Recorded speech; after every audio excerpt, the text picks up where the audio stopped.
Non sappiamo ancora cosa dobbiamo fare, come comportarci. Siamo qui in attesa che qualcuno ci comunichi come avviare questa cosa qui, perché non abbiamo per ora nessun dettaglio su come fare e come non fare. Bisogna controllare i clienti se hanno il Green Pass, ma non so come fare, cioè non sono un medico che posso controllare i dati del, sanitari della gente. Mi sa che però c'è la multa sia per il cliente che per il gestore, è anche salata. Vabbè, speriamo che la gente abbia buon senso.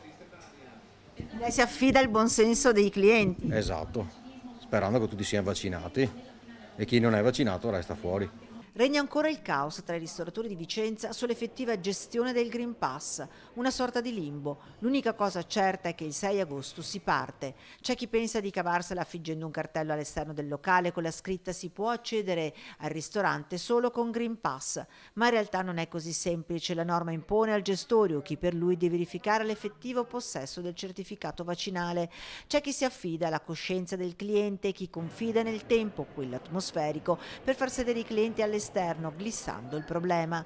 A nemmeno 48 ore dall'entrata in vigore dell'obbligo del Green Pass, Confartigianato Imprese, con il presidente dei ristoratori, torna all'attacco. Non contestiamo lo strumento del Green Pass, contestiamo però il modo in cui il governo ci obbliga a fare una serie di controlli che sono assolutamente fuori luogo.